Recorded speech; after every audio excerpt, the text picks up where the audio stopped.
Hey guys, how's it going? Welcome to my video. Just want to give you guys some tips if you guys had this issue that I had a couple of days ago. Basically, I went to IHOP to pick up some food and got back in my truck and tried to start it, and it cranked, but it wouldn't start. It cranked, but it wouldn't start. It wouldn't turn over, is what I'm saying. It wouldn't turn over. It would crank, but it wouldn't turn over. So that was the problem I had. Just want to give you guys some troubleshooting steps. You guys are having this issue right now watching this video. Basically, when that issue happened, I originally thought it might have been the battery that was causing it, because I haven't changed the battery on this truck since I had it. So I was like, maybe it's the battery. But the thing about it is, it was a very, very strong crank. It wasn't like a weak crank. It wasn't like a slow crank. It was a very strong crank. Every time I would, try to start it, it would crank up. So I mean, I thought it might have been the battery, but because of that reason, I had my doubts it was the battery. But just for the sake of troubleshooting, because situations like that, I would prefer an easier fix than a harder fix. So I turned on my headlights, went out and try to make out if it was, if it was kind of dim. But the headlights were very, very bright. They weren't dim at all. And at that point, I kind of knew that it probably wasn't the battery. So what I did afterwards was, the obvious thing was I popped the hood and opened up the hood just to make sure there was no issues that was apparent. I didn't see anything that was outside the ordinary, except the battery terminals, the wires connecting to the battery terminals were a little bit corroded. So I pretty much I checked to see whether they were tight, and they were tight, but they were kind of corroded. So I actually had some good old Coca-Cola, poured some Coca-Cola on the terminals. It fizzed up, and I didn't think that I was gonna fix the issue, but I went back to the truck to try to crank it, and it cranked, but it didn't turn over. Same situation as before. So I was like, probably, I could probably rule out the battery, but I also had a booster. Popped on the booster for like about 30-40 seconds. Try to turn it over, try to crank it. It cranked, did not turn over. At that point, I pretty much was able to rule out the battery completely. I did actually rule out the battery completely. The terminals were clean enough, and because I had a booster pack on, I knew there was no issues with, connection issues, connectivity issues, stuff like that, because of the terminals being a little bit corroded. So at that point, I could rule out the battery, and I could also rule out the alternator. But the alternator wasn't part of this whole troubleshooting thing to begin with, because if the alternator was bad, I wouldn't have been able to crank it at all. And because if that situation had happened, I would have had cables on the battery, and it would have cranked up and would have died out as soon as I took the cables off. So definitely sure that it was not the alternator or the battery.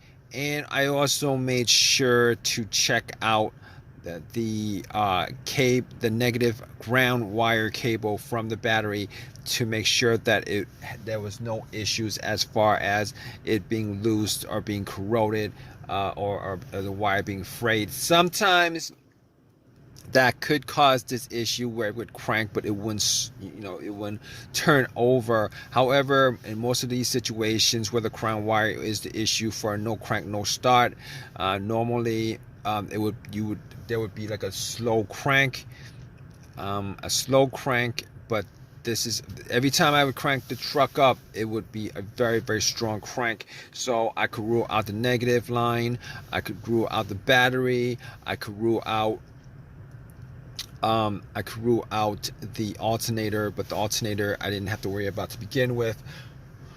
Okay, so basically on top, so I got back into the truck and I thought about, okay, there's no check engine light, right? There's no check engine light, didn't have a check engine light at all. Haven't had a check engine light on this truck for a long while.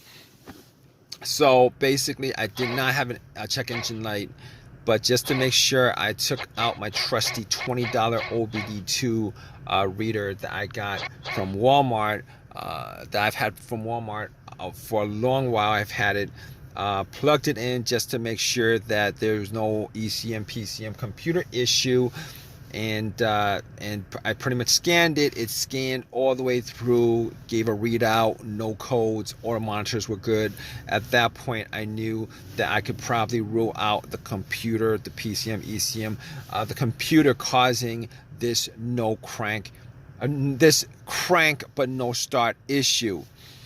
Sometimes if there's no connectivity between the computer and the car, well, if there's no connectivity between the computer and car because of a blown fuse, a short, something like that, where it messes up any kind of connection between the computer and the car, there would be a crank, no crank scenario that could occur possibly because of it, but I could rule that out. And because no codes came up and no check engine light, at that point I could also rule out a whole host of other stuff that would be causing it. I could rule out everything that has a sensor connected to it, which is the mass airflow sensor. The mass airflow sensor could be causing this issue, but since I had no check engine light, it didn't come up as a code. I could rule that out. Camshaft, could rule that out. Crankshaft position sensor, I could rule that out.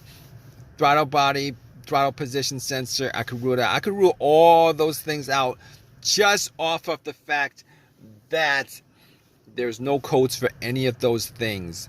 So basically at that point I was left with just a couple of things that I could think of. One of them is probably the ignition, but I had no issues with the ignition at all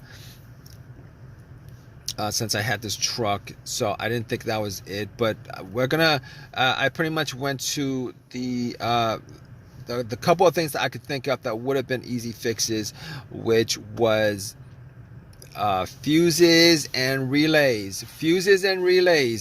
So basically I pretty much opened up the pulled out the cover for the fuse box and checked to see whether there was any blown fuse, any kind of smell of a burnt smell, whatever.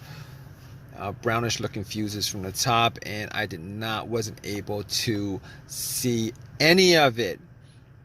All right, anything that was blown, anything that was out of the ordinary. So basically from the parking lot, I could not actually tell whether there was a blown fuse or not. However, there is a good chance that a relay may have been the problem. And the one thing that pretty much I thought could have been the issue was the fuel pump. Now let me give you guys tell you guys what I did as far as trying to determine whether it was the fuel pump or whether it was the fuel pump relay. All right, so basically I was in my car and I was trying to see if I could hear the fuel pump priming. Normally the fuel pump primes just before the car turns over and starts. It coincides with the crank and everything to, air, fuel, spark. Those are the things that causes the engine to work. And obviously the system, the fuel pump sends gas before the spark happens or simultaneously. But anyway, if you guys don't know how to do this, what you guys want to do is normally it would be, you'd have two people. One person would be listening, have the gas cap off and listen from where the gas cap is off, where you would pour gas. But one person would be listening, and then the other person would be trying to put the car into the ignition into the on position, just to hear whether there was a whizzing sound, just to see whether there was like a whizzing sound or a motoring sound, the fuel pump pretty much priming, sending fuel to the engine. Now, I was the only person, I was the only one person there picking up food, so it was just one person. So I was like in my car, and I was pressing it, trying to get to the. I tried to listen as intently as possible. Intently as possible. I don't know if that's the correct word for it, but I pressed it to on position, sitting in my car, trying to see whether I could hear some kind of whizzing, motoring, kind of motor going off kind of sound, because sometimes it's loud enough where you could actually hear it. I turned everything off, tried to listen to it. I could not hear a thing, but I could not tell 100% whether, it's just not audible enough for me to hear it. So what I did was, I went out, and if you guys are in this situation, you guys can't really hear it. Okay, so I tried to find the relay for the fuel pump, and I swapped it out with another relay, a similar relay with the same numbers. It's the same relay, but it's a different relay. I found, I don't know what component of the truck that relay worked for, but I actually swapped out the relay and tried to start it. It would still crank, but would not turn over. At that point, I really thought it was probably either the fuel filter or the fuel pump itself, and was not able to fix the issue at the parking lot. Had myself a couple of sandwiches, called AAA. They spent 2 hours picking up my car, got it home, and then when I got back home, I actually redid every single thing that I did, just to double check, just to make sure I didn't skip anything. All the fuses were good, all the relays were good, and pretty much found out that the fuel pump was not initiating because I actually took the fuel line off and there was nothing coming. I basically took the fuel line off, wrapped a Ziploc bag and a rubber band around the hose, and put it on position just to prime it. Normally, if the fuel pump was working, if there's nothing obstructing it, there would be some fuel in the bag. There's no fuel in the bag. There's no gas in the bag. So it could be one of two things. Maybe it's stuck. Maybe a blocked fuel filter, but that wasn't the case because I actually took it off from the. That wasn't the case. It was actually the fuel pump that was the issue. It was the fuel pump that was the issue. The fuel pump turned out to be the issue because I had to get to it, and since there was nothing coming out, 100% that it was the fuel pump that was the issue. So I went to AutoZone, took out the fuel pump, went to AutoZone, put in the fuel pump, and it works fine. The truck works fine without any issues at all. It works fine without any problems. It took me after it was installed, it took me a couple of I had to press the accelerator a couple of times before it actually started up when I cranked it. But once that happened, I turned off, turned on again, it cranked up without any issue whatsoever. So if you guys are in this situation right now and you guys are looking for a way to figure out what that crank and no start situation is, just pretty much you guys can figure it out like 90% of what might be causing, if you guys actually went down the list of everything that I did pretty much to troubleshoot my particular situation.